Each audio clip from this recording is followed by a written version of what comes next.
बिस्मिल्लाहिर्रहमानिर्रहीम अस्सलाम वालेकुम। ये है टाइगर रोज़।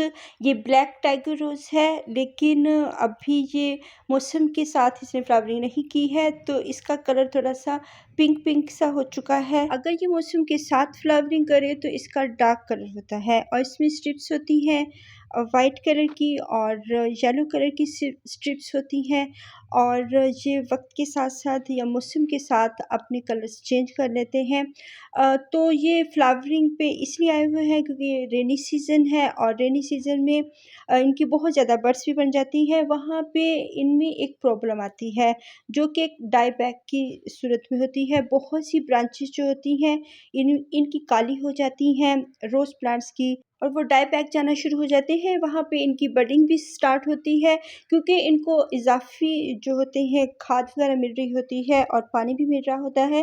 लेकिन जहाँ पे इनको खुराक मिल रही होती है वहाँ पे इनमें प्रॉब्लम्स ये भी चल रही होती है डाई बैक की। तो बहुत ज़्यादा ये गर्मी भी बर्दाश्त करके आए हैं, बहुत ज़्यादा इन्होंने। ये मेरा मिनिएचर रोज़ है और इसमें येलो कलर की फ्लावरिंग होती है और इसकी भी अब बड्स भी आ रही हैं और न्यू न्यू इनके लीव्स भी आ रहे हैं। वहाँ पे इनके लीव्स में प्रॉब्लम भी आ रही है। तो बहुत ज़्यादा इन्होंने गर्मी भी बर्दाश्त की है और इन्होंने अब ये 2 मौसम होते हैं जो कि गर्मी और ये मानसून का रेनी सीज़न जो होता है ये भी इनके लिए अच्छा नहीं होता है। बहुत से लोग समझते हैं कि जो गुलाब के प्लांट होते हैं, रोज़ प्लांट्स होते हैं, इनको बहुत ज़्यादा पानी की ज़रूरत होती है और ये पानी को पसंद करते हैं, मॉइस्ट सॉइल को पसंद करते हैं। लेकिन मेरा जो तजुर्बा है ये इससे बिल्कुल अपोज़िट है। क्योंकि ये प्लांट्स हैं थॉर्न्स प्लांट, जैसे इनके थॉर्न्स होते हैं और थॉर्न्स प्लांट्स जो होते हैं वो बहुत ज़्यादा पानी को पसंद नहीं करते हैं। इनको हम कैक्टस कह सकते हैं। बहुत ज़्यादा कैक्टस से नहीं मिलते हैं, ये दरमियान में होते हैं। जो हमारे प्लांट्स होते हैं और कैक्टस प्लांट, उनके दरमियान की एक स्पीशीज़ होती है। और ये बहुत ज़्यादा पानी अगर हो जाता है, रेनी जो वाटर होता है इनके ऊपर पड़ता है, तो ये डाई बैक जाना शुरू हो जाते हैं। बहुत ज़्यादा पानी से हम इनको बचाते हैं और ये ग्राफ्टेड एरिया से जो नीचे से ब्रांच निकलती है, ये सक्कर्स होते हैं, इनको कभी भी नहीं बढ़ने देना चाहिए। बाज़-औक़ात ये बहुत लॉन्ग लॉन्ग चले जाते हैं, तो इनको पहले ही हम कट कर देते हैं, वरना ये सारी एनर्जी ले जाते हैं और जो हमारा ग्राफ्टेड प्लांट होता है उसको बिल्कुल भी एनर्जी नहीं मिलती है, खुराक नहीं मिलती है, उनको फर्टिलाइज़र नहीं मिलती है, तो फिर वो डाई बैक जाना शुरू हो जाते हैं। तो बहुत ज़्यादा 2 रीज़न तो ये हो गई डाई बैक जाने की, और एक रीज़न होती है बहुत ज़्यादा जब इनको फर्टिलाइज़र हम दे देते हैं बहुत ज़्यादा, तो फिर डाई बैक जाना शुरू हो जाते हैं। बजाय बढ़ने के इनकी जो ग्रोथ होती है वो रुक जाती है। लीव्स बर्न होना शुरू हो जाते हैं और प्लांट्स ख़राब हो जाते हैं। तो बहुत ज़्यादा गर्मी में हम इनको फर्टिलाइज़र नहीं देते हैं, बहुत ज़्यादा गर्मी में।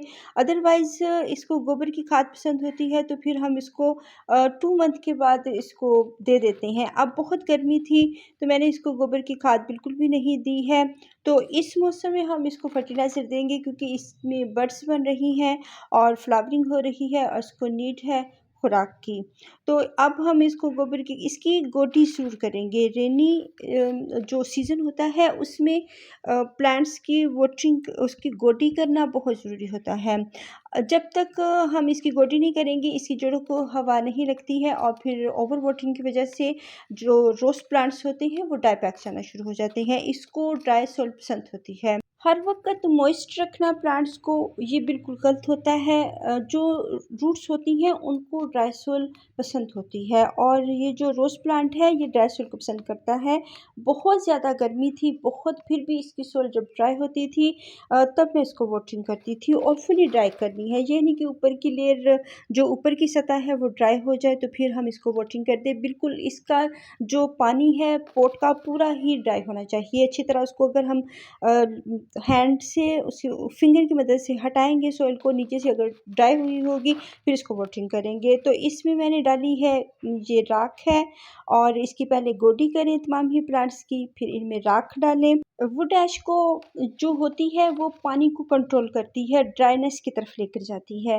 तो वुड ऐश का डालना रेनी सीज़न में बहुत ज़रूरी है और इसको अब हम वुड ऐश के साथ इसको गोबर की खाद भी देंगे।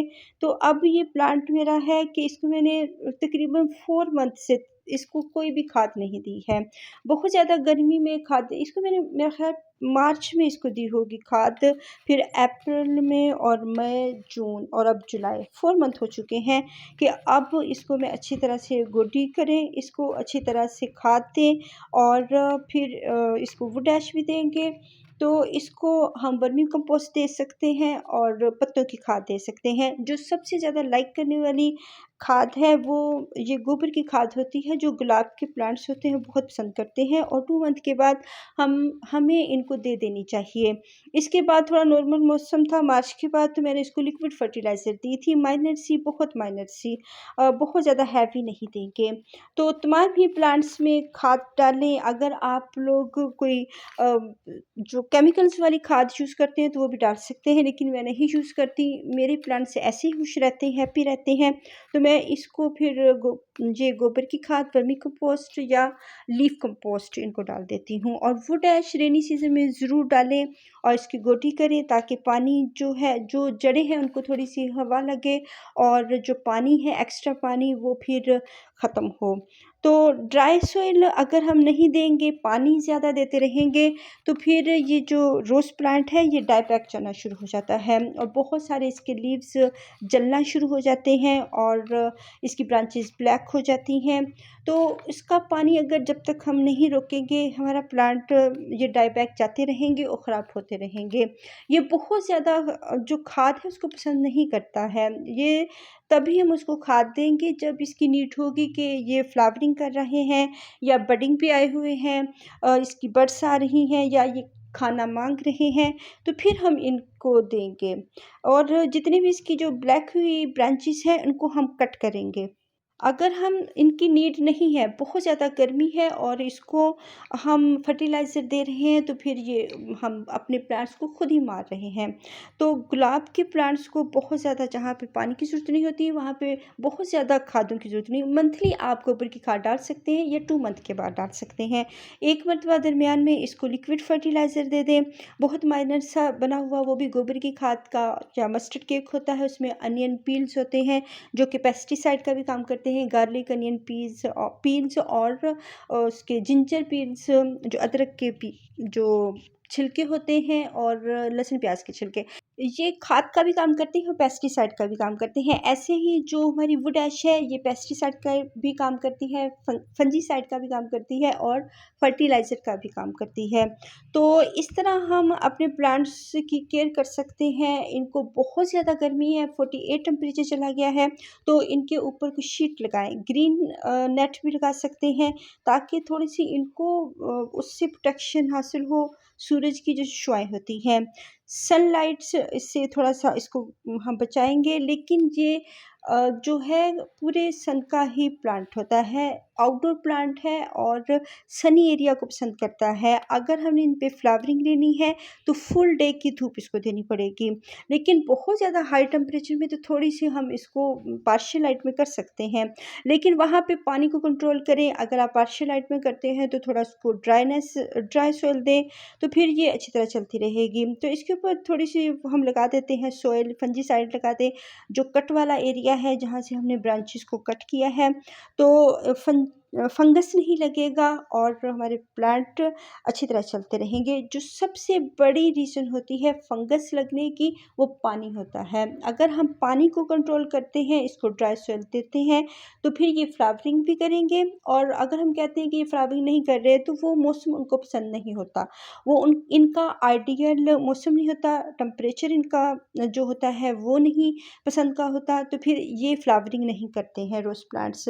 वरना जब अच्छा सा मौसम आता है तो फिर ये बडिंग भी करते हैं, बड्स आती हैं इनकी, वो फ्लावरिंग करते हैं। तो फिर जब ये फ्लावरिंग कर चुके होते हैं तो इसकी हम जो कटिंग कर देते हैं। इनके जो ऊपर वाला एरिया होता है, जहाँ पे फ्लावरिंग हुई होती है उससे थोड़ा-सा नीचे हट के, तो इसको कट कर देते हैं ताकि न्यू फ्लावर्स आएँ। अगर हम उस ब्रांच को नहीं कट करेंगे, इसकी पिंचिंग नहीं करेंगे, हेड चॉपिंग नहीं करेंगे, तो फिर न्यू फ्लावर्स नहीं आएँगे। जो न्यू फ्लावर्स होते हैं न्यू ब्रांच पे आते हैं और पुरानी ब्रांचों पे कभी भी नहीं आते। उनको कट करना ज़रूरी होता है, इनकी पिंचिंग करना बहुत ज़रूरी होता है। बहुत ज़्यादा कट ना करें कि आप उसकी लंबाई को ही कट कर दें, क्योंकि ये बहुत थोड़ी हाइट पे जाके फ्लावरिंग करते हैं। ये एक देसी रोज़ है, जो ग्राफ्टेड रोज़ होते हैं वो इतने बड़े-बड़े नहीं होते। जो देसी रोज़ होते हैं उनकी हाइट थोड़ी-सी ज़्यादा होती है, और इनको अगर हम बहुत ज़्यादा कट कर देते हैं तो फिर ये पसंद नहीं करते हैं। इनकी बहुत अच्छे-अच्छे न्यू-न्यू लीव्स आ रहे हैं। मौसम चेंज जो हुआ है, पहले मौसम बहुत गर्मी का था, तो स्ट्रेस में थे प्लांट्स और ये बिल्कुल भी फ्लावरिंग नहीं कर रहे थे। जब इनको अच्छा सा कूल सा मौसम मिला है, क्लाउडी सा मौसम मिला है, तो अब ये दोबारा फ्लावरिंग पे आ रहे हैं। इनकी जो हाइट है थोड़ी-सी होनी चाहिए। अगर बिल्कुल हम छोटे-छोटे से कर देंगे, हाइट इनकी छोटी कर देंगे, ख़ास तौर पर ये जो देसी रोज़ है, तो फिर ये फ्लावरिंग अच्छी नहीं करते हैं। तो बिल्कुल इनको हम जो बहुत ज़्यादा कटिंग कर देते हैं, बहुत ज़्यादा कटिंग्स नहीं करनी चाहिए प्लांट्स की। थोड़ी-सी उनकी हाइट होगी तो वो अच्छी फ्लावरिंग करते हैं। तो ये झाड़ीनुमा बन जाते हैं, इनकी कटिंग करते रहना चाहिए, लेकिन इनको बिल्कुल भी हम हार्ड प्रूनिंग की तरफ हम बिल्कुल भी नहीं जाएँगे। थोड़ी-सी हार्ड प्रूनिंग कर सकते हैं, इतनी नहीं कि बिल्कुल प्लांट ही हम ख़त्म कर दें और इसपे कुछ ब्रांचेस ना रहने दें, तो फिर कहें कि इस ये मर गया है प्लांट, डाई बैक चला गया है, तो फिर ऐसे ये रोज़ प्लांट जो होता है ख़राब हो जाता है। और जो जो इसका डाई बैक जाने की प्रॉब्लम होती है, वो सिर्फ़ और सिर्फ़ पानी ज़्यादा करने की या फर्टिलाइज़र बहुत ज़्यादा इसको देने की वज़ह से ये फिर डाई बैक जाना शुरू हो जाता है। तो 2 मंथ के बाद इसको कोई ना कोई फर्टिलाइज़र ज़रूर दे दें, लेकिन बहुत ज़्यादा फर्टिलाइज़र ना दें और ये बहुत ज़्यादा इसको वाटरिंग भी ना करें। इसको ड्राई होने दें, सॉइल को जब अच्छी तरह से ड्राई हो जाए तो फिर इसको वाटरिंग करें। अगर सर्दियों में हम 1 वीक के लिए इसको ड्राई सॉइल में रखते हैं तो ये हैप्पी रहता है। गर्मियों में 1-2 दिन ड्राई सॉइल में रख लें, बहुत गर्मी है फिर भी इसको ड्राई सॉइल दें। मैंने बहुत गर्मी में भी इसको ड्राई सॉइल दी थी तो फिर वाटरिंग की थी। हाँ, इसको सूखने ना दें कि बिल्कुल ही इसको बिल्कुल इसका पानी ख़त्म कर दें या इसकी ब्रांचेज़ ड्राई हो जाएँ, लीव्स झड़ जाएँ, इतना ना सूखने दें, लेकिन इसको ड्राई सॉइल देंगे फिर ये डाई बैक नहीं जाएगा। फुल धूप का प्लांट है। अल्लाह हाफ़िज़।